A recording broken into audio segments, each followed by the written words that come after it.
White store manager follows black woman around store, unaware she's the district owner. Riverside Mall. Wednesday afternoon, 2:47 p.m. A black woman in a perfectly tailored cream blazer and dark jeans was doing something that should have been unremarkable, shopping in a store she had every right to be in. But in America, when you're black, even the ordinary comes with a price. What the white store manager trailing her every move didn't know was that Simone Carter wasn't just a customer. She was the district owner of all 15 retail locations in the region, including this one. She'd built this empire from a single storefront, turning her Howard University business degree and her grandmother's life savings into a multi-million-dollar operation. That ignorance, that automatic assumption based on nothing but the color of her skin, was about to cost him everything he'd worked for. Because some lessons can only be learned the hard way. Simone moved through the aisles of Premier Home and Living with the kind of easy confidence that comes from knowing exactly who you are. Her locks, twisted into an elegant updo, framed a face that carried both the softness of her 38 years and the steel of someone who'd earned every inch of her success. The afternoon sunlight streaming through the store's windows caught the gold of her wedding ring. 10 years married to Marcus, a surgeon at City General. Their daughter's 8th grade graduation was this weekend, and Simone wanted to pick up new display items for the store while checking on operations unannounced. These surprise visits were how she kept her standards high. Walk in as a regular customer, observe how staff treated people, see what the real experience looked like. It had served her well over the 12 years since she'd opened her first location with nothing but a dream and her late grandmother's belief that a black girl from Southeast could build something that lasted. But the moment she'd stepped through those doors, she'd felt it. That familiar prickle at the base of her neck, the weight of eyes that didn't trust her. She'd noticed the store manager, a white man in his mid-40s whose name tag read Brad Thompson, store manager, clock her entrance from behind the register. Watched his posture shift. Saw him murmur something to the assistant manager, a younger white woman who immediately glanced Simone's way. Here we go, Simone thought, her jaw tightening imperceptibly. Not today. Please, not today. But she already knew.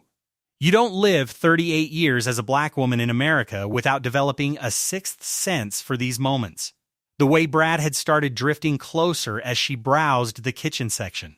How he straightened items on shelves she'd just passed, as if checking whether she'd pocketed something. The way his eyes tracked her hands every time they moved toward her purse.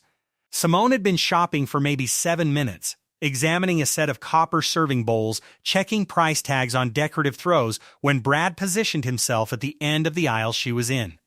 Not helping customers, not restocking, just watching. When she moved to the next aisle, he moved too. Casual. But not casual at all. She'd spent enough years navigating these spaces to know the dance. Stay calm. Don't react. Keep your hands visible. Speak clearly if addressed. Code switch into your white voice if necessary. That professional, carefully enunciated English that made white people comfortable, that said I'm not a threat, that exhausted her soul every single time. The thing about moments like these, moments every black person knows intimately, is the calculation that happens in your head. The rapid fire assessment. If I confront this, will it escalate? Will someone call the police? Will this be the day I become a hashtag? Will my daughter see a video of her mother being dragged out of a store, handcuffed, maybe worse? Simone thought about the conversation she'd had with Alexis last month. The talk. Her baby girl was 13 now, starting to drive soon, starting to date, starting to move through the world in ways that required understanding things no child should have to understand. Marcus had held Alexis's hand across the kitchen table while Simone explained why she needed to keep her hands visible during traffic stops, why she couldn't run in stores, why she had to be twice as good to be considered half as equal, why a hoodie could be seen as a threat, why her beautiful brown skin, the same shade as her grandmother's and her great-grandmother's before her, came with a burden that wasn't fair, wasn't right, but was real. What Brad didn't see when he looked at Simone was the woman who'd graduated summa cum laude from Howard, who'd worked 3 jobs to afford business school, who'd written a business plan so tight, so researched, so brilliant that investors couldn't ignore her despite wanting to, who'd opened her first store the same year she buried her grandmother, the woman who'd raised her after Simone's parents died in a car accident when she was 9, who'd grown that single store into 15 locations across 3 states, employing over 200 people, 60% of them black and brown folks from neighborhoods just like the one she'd grown up in. He saw a black woman. And in his mind, that apparently meant criminal. Have you experienced this? That immediate shift in energy when you walk into a space? The way your blackness becomes a presumption of guilt? The exhaustion of constantly proving you deserve to exist where you are? Drop a comment below, but first, you need to hear what this man didn't know about who he was following, because his ignorance was about to become the most expensive mistake of his career. Simone moved toward the home decor section, admiring a collection of African-inspired wall art that she'd actually approved for this location 3 months ago. The pieces were selling well according to reports, but she wanted to see them in person, touch the quality, make sure the vendor was maintaining standards. She ran her fingers along a carved wooden piece depicting the Adinkra symbol, Sankofa. Go back and fetch it. Learn from the past. Can I help you find something? Brad's voice came from directly behind her. Too close. That white man proximity that disrespected personal space in a way they never did with each other. Simone turned slowly, her face calm even as her heart rate kicked up. Just browsing, thank you. Her voice was pleasant, professional. The code switch activated without her even thinking about it anymore. Decades of practice. That piece is quite expensive. Brad's eyes flicked from the wall art to her purse to her face. Just want to make sure you're aware of the prices before you get too attached to anything. There it was. The assumption. Can you afford this? Simone felt the familiar heat rise in her chest, felt her grandmother's voice echoing, "Baby girl, you hold your head high. You've earned everything you got. Don't let nobody make you feel small." "I appreciate your concern," she said evenly, "but I'm familiar with the pricing structure here." She turned back to the art, dismissing him. A power move. She wasn't going to let him chase her out of a store she literally owned. Brad lingered for a moment, then drifted toward the next aisle, but she could feel him watching. Simone pulled out her phone, thumb hovering over Marcus's contact. She wanted to text him, wanted to say it's happening again, wanted the comfort of someone who understood. But she stopped herself. She'd handle this. She always did. She moved to the bedding section, examining a set of organic cotton sheets. The thread count was lower than the vendor had promised. She made a mental note to address that with corporate tomorrow. If Brad hadn't been trailing her like she was about to stuff comforters down her pants, this would have been a productive visit. "Ma'am?" Brad again, this time with the assistant manager flanking him. A united front. "We've noticed you've been in the store for a while without making a purchase. Is there something specific you're looking for that we can help you find?" The subtext was clear. Buy something or leave. Simone took a slow breath. "I'm taking my time. Is there a time limit on browsing I'm not aware of?"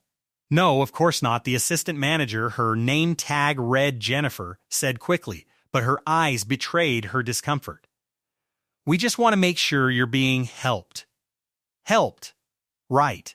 That's what they were calling it. How many of you just felt your blood pressure rise? That recognition, that knowing exactly where this is headed because you've lived it? You're not alone. We've all been the suspicious customer. Keep watching, because Brad's about to learn something. Simone moved to the lighting section, her jaw tight. She was examining a pendant light when she heard Brad's radio crackle. She caught fragments, Keep an eye on. Section 3, possible. Possible what? Possible theft? She hadn't touched anything except to examine it, hadn't placed a single item in her bag. But in his mind, her presence itself was probable cause. A black teenager, maybe 16, walked past her, and Simone watched Brad's attention split for a moment. The boy wore a backpack and a hoodie, and Brad's hand went to his radio immediately. Simone felt something crack open in her chest. That boy could have been Alexis if she'd been born male, could have been one of the dozens of black children whose names had become hashtags, whose deaths had become rallying cries, whose humanity had been stolen because someone like Brad saw threat instead of potential. "Young man," Brad called out, "I'm going to need you to check that backpack at the counter." The teenager's face, that flash of fear, resignation, anger all at once. Simone knew that look, had worn it herself 1,000 times. "It's just my school stuff," the boy said quietly. "Store policy." Brad's voice was firm, authoritative. All bags must be checked. Simone watched a white woman walk past with a purse the size of a suitcase. Brad didn't say a word to her. "Actually," Simone said, her voice cutting through the tension, "I'd like to see this store policy in writing, because I'm fairly certain that's not standard protocol." Brad turned to her, irritation flickering across his face. "Ma'am, this doesn't concern you. It concerns me when I watch discriminatory practices happening in real time." "Discriminatory?" Brad's laugh was sharp. "I'm doing my job. If that offends you, maybe you should shop somewhere else." There it was. The mask slipping. The politeness dropping. Because to men like Brad, being called out on racism was worse than actually being racist. Have you ever been so calm on the outside while screaming on the inside, where you have to calculate every word because you know that the moment you show anger, you confirm every stereotype they believe about you? Drop a if you've lived this impossible balance. Simone pulled out her phone, opened the camera. Brad's eyes narrowed. "You can't record in here. Actually, I can. This is a public business, and I'm documenting discrimination." Her hand was steady even as her heart hammered. She glanced at the teenager. "You can go. You don't have to show him anything." The boy hesitated, looked between Simone and Brad, then quickly walked toward the exit. Smart kid. Brad's face flushed red. "You just helped someone potentially steal from this store." "No, I just stopped you from violating someone's civil rights." Simone's voice remained level. "You going to check every customer's bag or just the black ones?" "I'm going to have to ask you to leave," Brad said, his voice rising. "You're disrupting store operations and harassing staff." Jennifer shifted uncomfortably. "Brad, maybe we should just call security," Brad cut her off. "And if she doesn't leave, call the police." The police. The ultimate white weapon.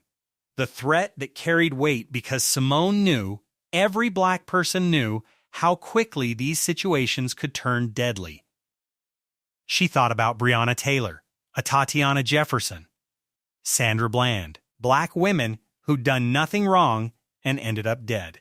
But Simone also thought about her grandmother, about the stores that wouldn't let her try on clothes because her black skin might contaminate them, about the restaurants that claimed to be full when they clearly weren't, about a lifetime of being told she didn't belong anywhere except the places white people decided she could be. She thought about Alexis, about what she'd tell her daughter if she walked away right now, about the lesson that would teach that racism wins when you have the receipts to prove it doesn't have to. "Go ahead," Simone said quietly. "Call them. Hit like if you know this courage, if you've ever had to stand your ground when every instinct screamed to run. That's not bravery, that's survival. That's refusing to let them erase you." Brad's radio crackled to life as he called for security. Simone could see other customers starting to notice the commotion. A black woman, about her mother's age, caught her eye, gave a small nod. "I see you, sister." A white couple quickly looked away, suddenly fascinated by throw pillows, complicity by silence. Security arrived, 2 guards, 1 black, 1 Latino. The black guard's eyes met Simone's, and she saw the flicker of understanding there. He'd been on both sides of this. "What's the situation?" he asked Brad, but his body language was already skeptical. "This woman is refusing to leave the store after being asked. She's been acting suspiciously, filming staff without permission, and interfering with security protocols." "Acting suspiciously how?" the Latino guard asked. "She's been wandering the store for over 20 minutes without making a purchase, and when I tried to assist her, she became hostile and accused me of discrimination." The way Brad told it, he was the victim. Simone the aggressor. A story as old as America itself. "Ma'am," the black security guard said to Simone, his voice respectful, "do you have identification?" "Why does she need ID?" the Latino guard asked. "She's a customer, not a suspect." "Company protocol when someone's asked to leave," Brad interjected. Simone reached into her purse slowly, always visible, because black people didn't get the benefit of the doubt, and pulled out her driver's license. The black security guard glanced at it, and something shifted in his expression. His eyes went from her ID to her face to Brad. "Mr. Thompson," he said carefully, "I think you might want to." "I don't care who she says she is," Brad interrupted. "I want her out of my store. Now." His store.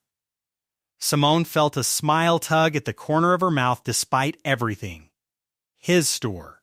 Would you have kept your composure this long?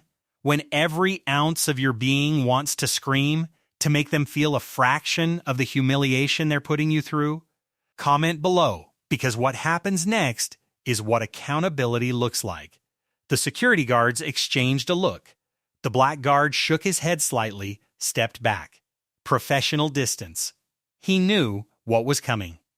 "Ma'am," he said to Simone, "you're free to go whenever you're ready. You haven't done anything wrong."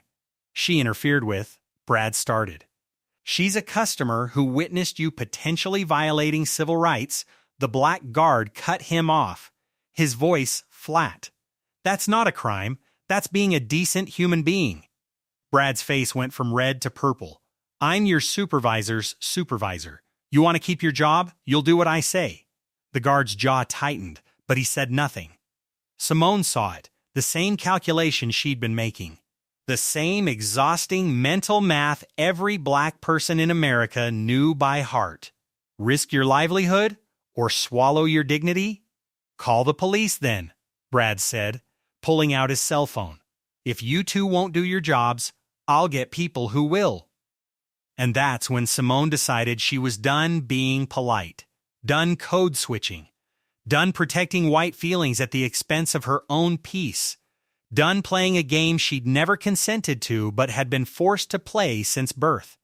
Because Brad was about to call armed officers to remove a black woman from a store for the crime of shopping while black, was about to potentially put her life in danger, was about to make her a statistic, a news story, maybe a hashtag. And Simone Carter had built too much, survived too much, loved too hard to let this mediocre man with a badge and inflated authority take another damn thing from her. She reached into her purse one more time. Slowly, carefully.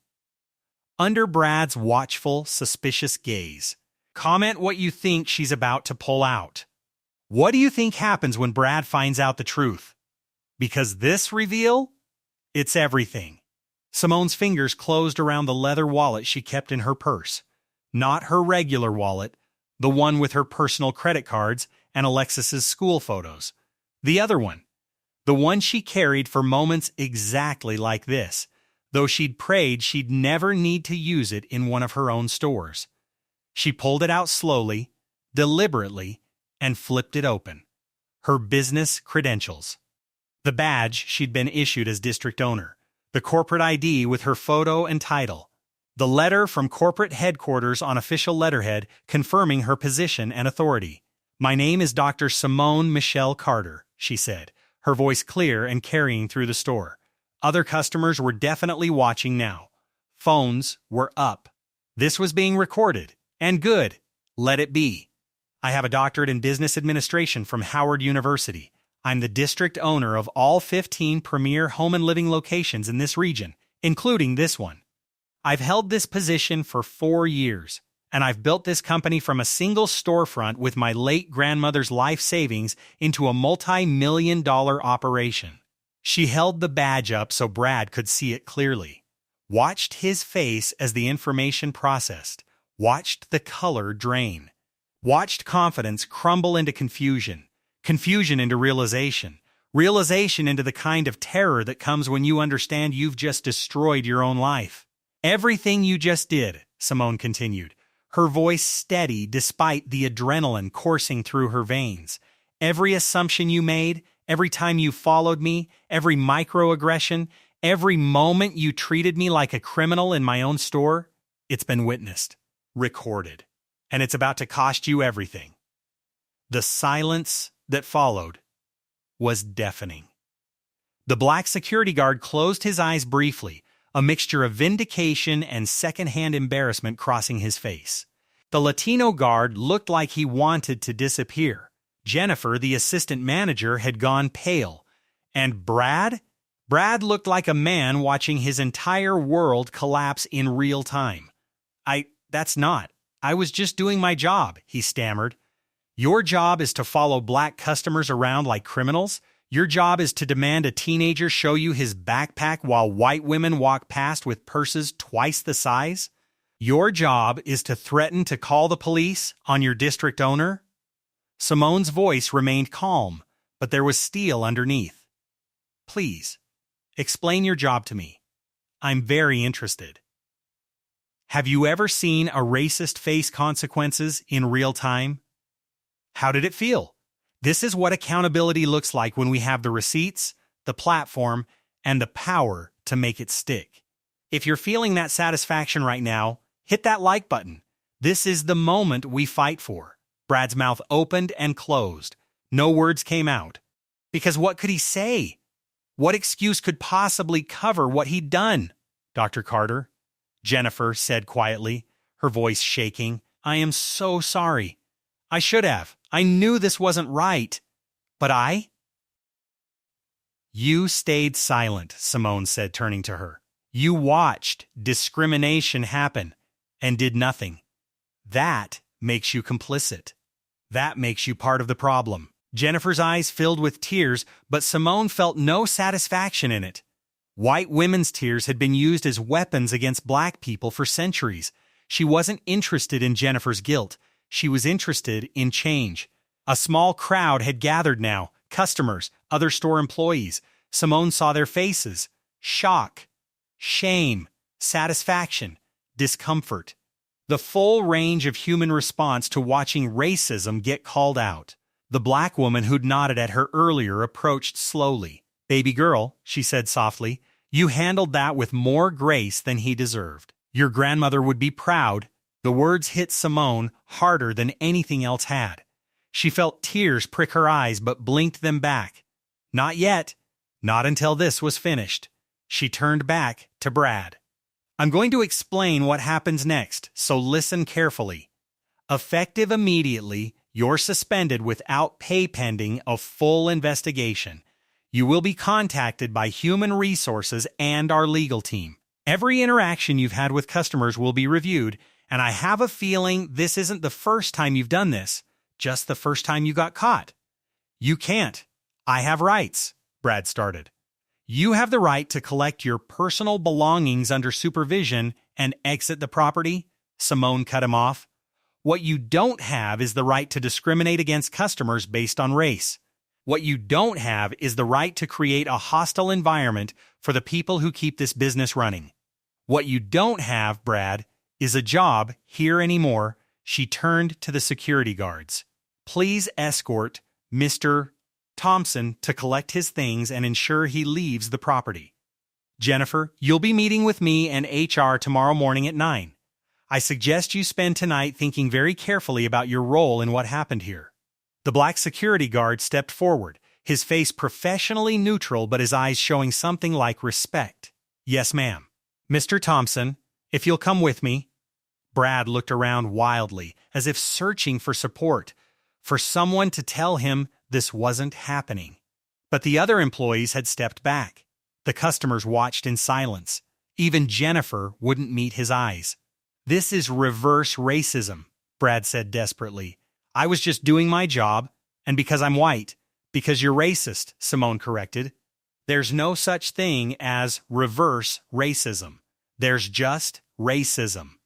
And you're about to learn what accountability tastes like. If you're feeling that vindication, that finally, someone faced consequences, share this video. Let the world see that racism has a price tag. Subscribe if you're tired of these stories but need them told. We're building accountability together. As Brad was escorted away, still protesting, still claiming victimhood, still refusing to acknowledge what he'd done, Simone turned to address the gathered crowd. I apologize that you all had to witness that, she said. This is my store, and the behavior you saw doesn't represent the values this company was built on. We will do better. We must do better. The black woman who'd spoken earlier reached out and squeezed Simone's hand. You did good, baby. You did real good, Simone's phone buzzed. Marcus. She'd texted him earlier, just a quick situation at the store, I'm okay, and now he was calling. She answered. Sai? What happened? Are you safe? Just hearing his voice made her want to cry. I'm okay. I'll tell you everything when I get home. It was a lot. I'm proud of you, Marcus said quietly. Whatever happened, I'm proud of you. She hung up and took a shaky breath. Around her, the store was slowly returning to normal operations, though employees kept glancing her way with a mixture of awe and nervousness. Her phone buzzed again. This time, an email from corporate HR, already aware of the situation. Someone had sent video footage to the main office. Good. Let them see. Let everyone see. By the time Simone left the store an hour later, after meeting with staff, reassuring the shaken team, and beginning the formal documentation process, the video had already started circulating on social media. Hashtags were forming. Hashtag ShopWhileBlack, hashtag Brad Thompson Racist, hashtag Know Your Customer. What would you have done in Simone's position? Would you have revealed yourself sooner? Later? Not at all? Let's talk about it in the comments. There's no right answer, just survival choices. Within 24 hours, Brad Thompson was fired. No severance package. No letter of recommendation. No second chances. The company issued a statement condemning his behavior and announcing a comprehensive review of all store managers' conduct. They committed to mandatory bias training, hiring practices reform, and establishing an anonymous hotline for reporting discrimination. Were these measures enough? Simone didn't think so. Bias training didn't fix racism, it just taught people to hide it better. But it was a start, and she was going to make damn sure it was just the beginning. Within 48 hours, 3 other customers, 2 Black, 1 Latina, came forward with complaints about Brad's behavior. Stories of being followed, questioned, treated with suspicion. A pattern of discrimination that had been allowed to continue because no one with power had witnessed it. Until now. Brad tried to apologize via a LinkedIn post. One of those carefully crafted I'm learning and growing statements that white people issue when they face consequences for racism. It talked about his implicit biases and his commitment to doing the work. It never once actually acknowledged what he'd done or why it was wrong. The internet tore it apart within hours.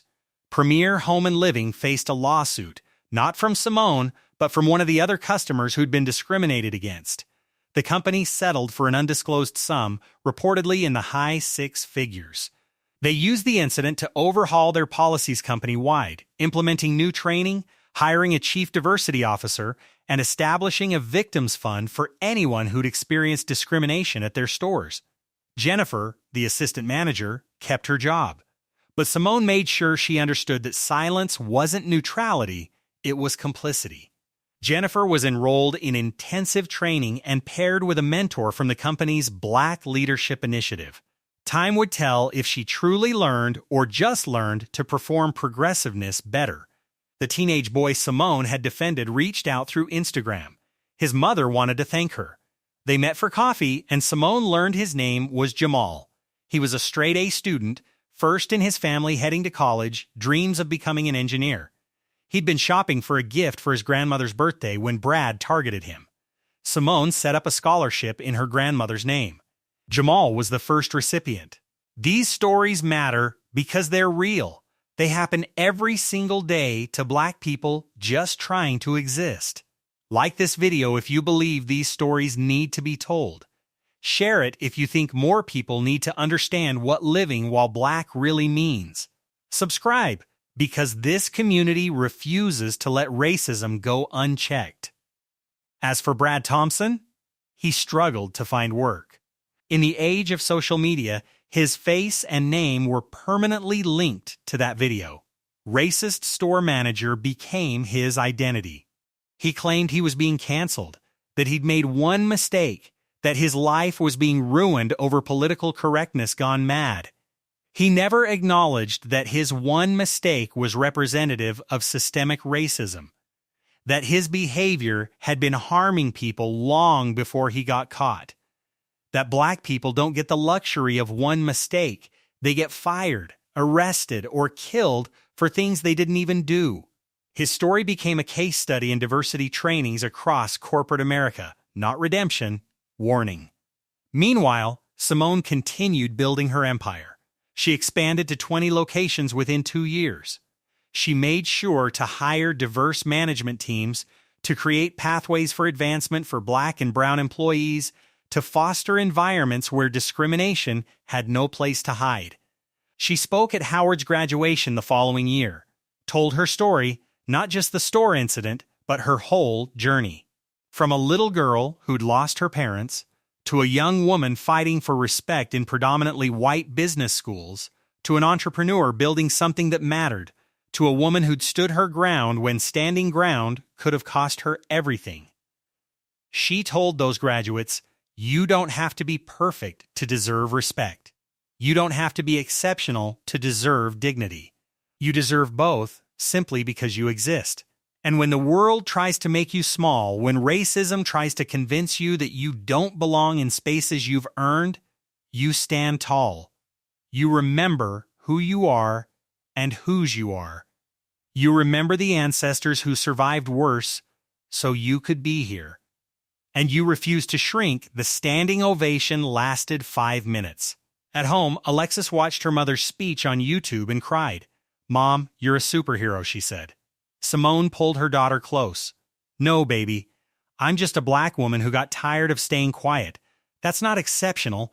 That's survival. But you know what? Maybe survival is our superpower. Maybe refusing to let them break us is the most heroic thing we do." She thought about her grandmother then, about the woman who'd raised her with stories of their ancestors, enslaved people who'd survived the Middle Passage, who'd survived plantations, who'd survived Jim Crow, who'd survived and thrived and built and created despite everything designed to destroy them. Simone was part of that lineage, that legacy of resistance, of dignity in the face of dehumanization, of refusing to accept less than what she deserved. Do you think the punishment fit the crime? Should there have been more consequences? What would you have done differently?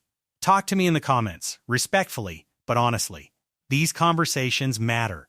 The incident changed Simone, not broken, but transformed. She'd always known racism existed, had experienced it countless times. But there was something about facing it in her own store, in a space she'd built with her own hands, her own vision, that made it different, more violating, but also more galvanizing. She started a podcast, While Black. Each episode featured stories of Black excellence, Black resilience, Black joy, but also the racism that tried to diminish it. She created a platform for voices that needed to be heard. She established a legal fund for Black people facing discrimination who couldn't afford to fight back, because she'd had resources, power, and position. But what about the people who didn't, who faced the same racism but had no recourse? She refused to let Brad's ignorance be the end of the story. She turned it into a catalyst for change. But on hard days, and there were hard days, she still felt the exhaustion. The bone-deep tiredness that comes from existing in a body that society treats as suspicious, dangerous, less than. The mental load of constant vigilance, of code switching, of calculating risk in every interaction. She thought about Brad sometimes, not with anger, but with something more complex. Pity, maybe. Because racism had robbed him too, robbed him of the opportunity to see her humanity, to learn from her, to be better. His loss. But also a loss he'd chosen. The last time she'd checked, he was working at a warehouse job, divorced. His kids barely spoke to him. They'd seen the video, seen the man their father really was beneath the nice guy facade. He'd lost everything, and Simone felt nothing. Not satisfaction, not vindication, just the quiet certainty that actions have consequences. She hoped he learned something, but she didn't hold her breath, because in her experience, people like Brad didn't usually change, they just got better at hiding their racism. Here's what I want you to remember. Racism isn't just burning crosses and the N-word. It's the assumption that a black person doesn't belong. It's the extra scrutiny, the suspicious glances, the hands clutching purses tighter. It's microaggressions that pile up like weights until you can't breathe. It's the exhaustion of having to prove your humanity every single day. For black people watching this, I see you. I see the code switching you do to make white people comfortable. I see the respectability politics you perform hoping it'll keep you safe. I see the exhaustion in your bones from constantly having to be twice as good to be considered half as equal. I see the pain of watching your children grow into a world that will judge them by their skin before their character. You deserve better. You deserve to shop without being followed, to drive without fear, to exist without having to justify your existence, to breathe. For everyone else, don't be Brad. Don't enable Brads. Don't be the silent witness like Jennifer. Don't clutch your purse tighter when a black person sits next to you. Don't assume, don't profile, don't weaponize police against black people. Just be better. Because underestimating black people, that's a mistake you can't afford to make. We're doctors, lawyers, business owners, district managers, and yes, district owners of the very stores where you treat us like criminals. We're CEOs of the companies where you work. We're judges in the courtrooms where you'll face trial. We're the professors grading your papers. We're the surgeons holding your lives in our hands. We're everywhere, excelling despite you, succeeding in spite of you, building empires that will outlast your ignorance. And in 2024, in 2026, racism comes with receipts. It comes with video evidence. It comes with social media exposure. It comes with consequences. Ask Brad Thompson how that worked out. Next time, a black professor is mistaken for custodial staff on her first day by the department chair she's replacing. You won't believe how this one ends. Hit subscribe. Turn on notifications. These stories need to be told, witnessed, and remembered, because silence protects racism. Our voices destroy it. Until then, remember, respect costs nothing. Dignity isn't negotiable. Black Lives Matter, not as a slogan, but as a reality we're still fighting to make true. And if you try to make us feel small, we'll remind you exactly how large we are. Peace.